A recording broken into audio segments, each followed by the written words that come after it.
पहलगाम हमले में गुजरात के सूरत के व्यापारी शैलेश को भी आतंकियों ने गोली मार दी। जन्मदिन मनाने के लिए शैलेश अपने पूरे परिवार के साथ पहलगाम गए हुए थे और जन्मदिन से ठीक एक दिन पहले आतंकियों ने गोली मारकर उनकी हत्या कर दी। उससे एक दिन पहले आतंकियों ने उनकी बेरहमी से हत्या कर दी। शैलेश के 9 साल के बेटे नक्श और उनकी पत्नी से हमने बातचीत की। उन्होंने जो जानकारी दी वो बेहद परेशान करने वाली है। उधर हम 10-15 मिनट ही हुआ था, हम भूख लग रही थी तो हम खाना खा रहे थे, तभी आतंकवादी का हमला हुआ। हम छुपे, आतंकवादी ने हमें ढूंढ लिया और बोला मुसलमान अलग हो जाओ और हिंदू अलग हो जाओ, और सारे हिंदू जेंट्स को बंदूक से शूट कर दिया। किस तरह से भगदड़ मची हुई थी, किस तरह से वहाँ पे लोग से चिल्ला रहे थे, किस तरह से भागम भाग हुई थी? आतंकवादी तो किसी को चिल्लाने से मना कर रहा था या गोली से मार रहा था। उधर कम से कम 20-30 लोग थे। वहाँ पर आतंकवादी ने किस तरह से अलग अलग किसको किया था, क्या बोल रहे थे? वो बोल रहे थे वो कलाम कलाम बोल रहे थे, और जो मुसलमान तो वो लैंग्वेज समझते हैं, उसने बोला मुसलमान 3 बार कलाम बोला और उन लोगों ने 3 बार मुसलमान बोला। फिर क्या किया? फिर जो हिंदू जेंट्स थे उन्हें शूट कर दिया गोली से। जिस तरह से आतंकी गोलियां मार रहे थे, कैसे दिख रहे थे आतंकवादी?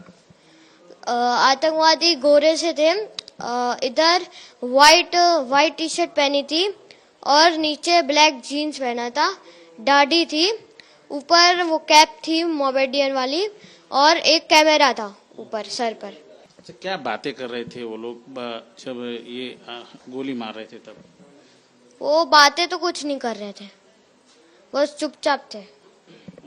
जब आपके पिताजी को गोली लगी तब क्या वहाँ पर मम्मी जी कहाँ थे, किस तरह से आपको नीचे भेजा था? जब वो गोली मार के चले गए तब वो सिविल लोगों ने कहा था कि जो जिंदा है वो भागो, तो मैं तो घोड़े से भाग गया, मतलब घोड़े पे बिठा के, और मम्मी दीदी चल के आई नीचे। मम्मी ने किस तरह से आपको घोड़े पे बिठाया और कहाँ जाने को कहा था आपको? मम्मी ने घोड़े पे बिठाया और बोला नीचे जा और हमारा इंतजार कर। क्या कहना चाहोगे, आतंकवादी इस तरह से घटना को अंजाम दे रहे, किस तरह की सजा देनी चाहिए? कोई क्या धर्म होता है आतंकवादी का? मेरे लिए तो मौत की सजा देनी चाहिए, उनमें तो कोई धर्म ही नहीं होता। हमने पहलगाम हमले में मारे गए शैलेश भाई की पत्नी से भी बात की, जो उस वक्त वहां पर मौजूद थी जब यह हमला हुआ। उन्होंने भी कैमरे पर बताया कि आखिर आतंकियों ने किस बेरहमी के साथ वहां मौजूद सैलानियों की हत्या की। जम्मू कश्मीर में आतंकी हमले में शैलेश कड़थिया नाम के व्यक्ति की मौत हुई थी। जो व्यक्ति सूरत का था, उनकी धर्मपत्नी हमारे साथ मौजूद है, उनसे बातचीत करेंगे। शीतल जी, बताइए क्या पूरी वारदात, किस तरह से घटना घटी थी? हम उस टाइम नीचे कार पार्क करके घोड़े पौनी से ऊपर गए, और ऊपर जैसे ही अंदर एंटर हुए, हम 10 से 15 मिनट का टाइम लगा था, बैठे थे और बच्चों को भूख लगी थी तो नाश्ता करने मैगी वगैरह कुछ खा रहे थे। इतने टाइम में वो फायरिंग की आवाज़ सुनी, तो हमने शॉप वाले से पूछा कि भैया ये आवाज़ किस चीज़ की है, कैसी है? तो शॉप वाले ने बोला कि दीदी मैडम हमने भी आज पहली बार सुना है, वो भी डर गए थे।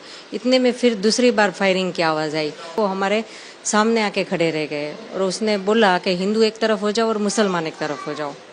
और फिर उसने अपना वो कलाम 3 बार बोला, और जो भी मुसलमान हो गए उनको पता था कि सामने क्या आंसर देना है, तो उसने अपना आंसर मुसलमान बोला, और जो हिंदू भाई थे उन सबको गोली मार दी।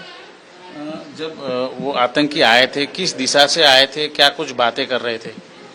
वो ग्रुप में नहीं आए थे, सब अलग अलग थे। जैसे कि हमारा जो ग्रुप था वहाँ पे एक था, कहीं और ग्रुप होगा तो वहीं पे था। किसी को नहीं पता कि वो कहाँ से आए और कहाँ गायब हो गए, क्योंकि उसने हेड डाउन बोला था कि हेड डाउन रखो, अदरवाइज वो उनको भी शूट कर देता। जैसे कि हमारे सामने आगे 3 फैमिली थी, सब हम एक चेन में एक दूसरे का हाथ पकड़ के एक के पीछे, जैसे मेरे आगे मेरे हस्बैंड थे, उसके पीछे मैं थी और मेरे पीछे मेरे दोनों बच्चे, हम चारों ऐसे ही छिपके बैठे थे, इसीलिए उसको राइट चेस्ट पे गोली लगी है। हम ऐसे ही बैठे थे, उसने बोला हेड डाउन, तो हम किसी के सामने भी कुछ नहीं देखे, ना तो कोई आवाज कर रहे थे कि कहीं सबकी जान बच जाए, ये चले जाए, किसी को गोली ना मारे। पर उसने किसी पे दया नहीं दिखाई, उसने सब जो भाइयों थे ना, हिंदू भाई, सबको शूट कर दिया। और शूट करने के बाद भी वो वहीं खड़ा था, ताकि कोई आवाज ना कर सके, कोई हेल्प ना मांग सके, कुछ नहीं। उसके 2-3 मिनट बाद वो वहां से चला गया।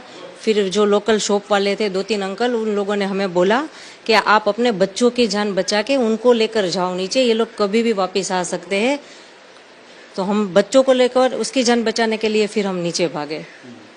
जैसे कि मेरे हस्बैंड थे, हमें उनको वहीं पे छोड़ना पड़ा। कितनी किस तरह की मानसिकता लगती थी आतंकियों की? धर्म पूछ के नहीं लगता था, वो उसको ना एंजॉय कर रहे थे बस। मतलब कुछ मैसेज देना चाहते हो कि शायद कि हम कुछ भी कर सकते हैं कहीं।